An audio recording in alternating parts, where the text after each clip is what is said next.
Hit some altitude, but he was coming down really fast. At first I heard the balloon inflating, and that's what got my attention. I looked out the back, and then I heard the pop, and I looked out the front. A half hour earlier, pilot Mike Kirk takes off from a field 5 miles away. 2 passengers are with him. Tom Roberts is a Watterson construction supervisor. He's also a longtime friend of the pilot. The line he hits carrying over 100,000 volts, and I'd say 4 or 5 feet higher than he hit the line, that'd been it. Very lucky. Oh, yeah, he's very lucky. Especially, well, one thing, he's still hanging, too, so, you know, he could have hit and come down, so. Eastbound I-64 traffic is stopped as rescue and power crews, along with veteran balloonists, quickly work to free the victims. Pilot Mike Kirk stands outside of the dangling basket. The passengers are inside. One by one, they're lowered to the ground. One passenger is Louisville radio personality John Ramsey. But I think everybody's okay, just glad to be alive. I thought that was it. I thought that, you know, I thought we were down. But I think everyone's scared more than anything. The thing lit up, you know, it was a quick flash, lit up, and we got some bad burns.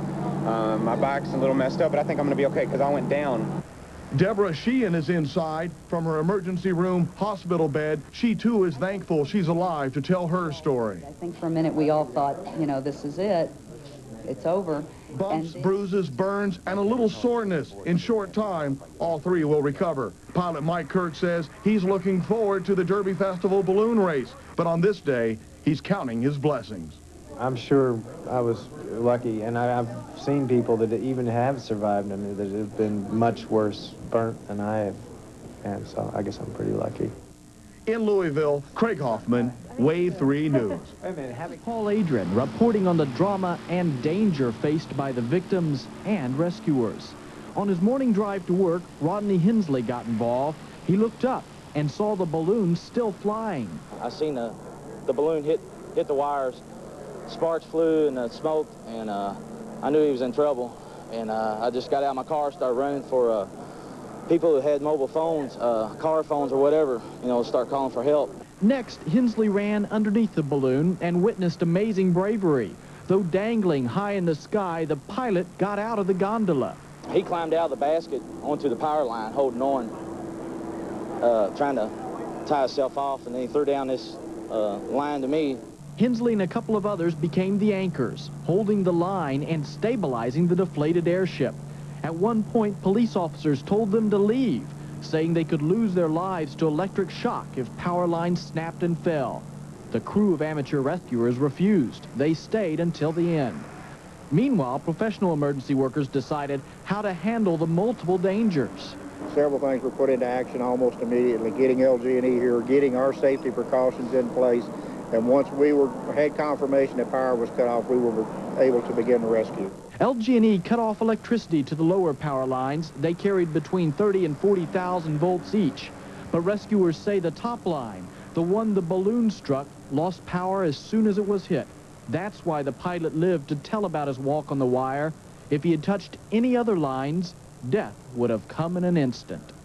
Now, once the rescue actually got started, everything seemed to go right. All 3 made it safely to the ground, and, well, compared to what could have happened, they suffered relatively minor injuries. All 3 were brought here to Baptist Hospital East, and we're told the pilot and Ramsey suffered some minor burns from the electric flash. The woman slightly injured her hands. All 3 are reported to be in good condition, but they will be kept here overnight for observation. Jackie? Paul, it sounds like the people are going to be okay. What about the balloon? Is it destroyed? Well, we watched them cut it down, so at least right now it's certainly not in any shape to fly. Who knows what they'll do for the balloon race?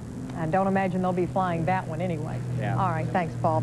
Other air pilots we spoke with say Mike Kirk is well qualified. They wouldn't question his decision to fly this morning. But flying during this time of year can be tricky. Clear skies can suddenly give way to thunderstorms. It's always a pilot's judgment call whether the flying conditions are good enough to last the length of the flight. If you have a squall line coming,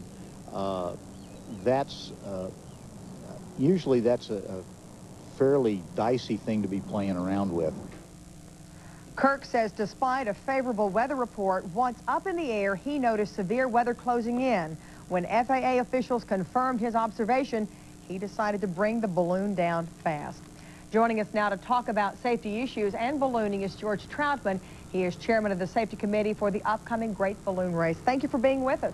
Yeah, thank you, Jackie. First of all, is it solely the pilot's decision on whether or not to go up, and how does he make that decision whether or not to fly? Well, that is correct, Jackie. It's just like flying airplanes. It's totally up to the pilot, and the pilot has a responsibility for obtaining a complete and thorough weather briefing prior to launching any balloon flight.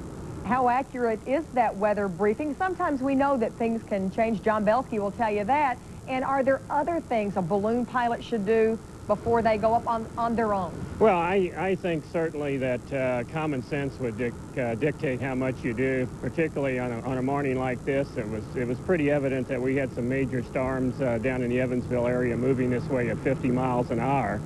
And I guess the best way to explain it is you know, like a car trying to beat the train before it hits the crossing.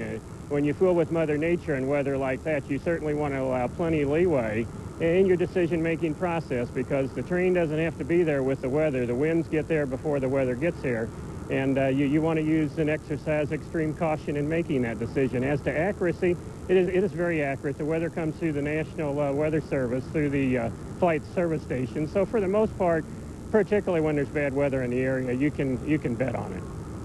What happens from here? Well, I think, as far as I know, the Federal Administration will start investigating the accident and determine what action that they take there, and probably it will make a lot of people that fly balloons think twice. And these people are very, very lucky. Yes, they are. They're very lucky to be alive. George Troutman, thank you for joining us today. Thank you. Mr. Troutman is the safety chairman for the upcoming Great Balloon Race.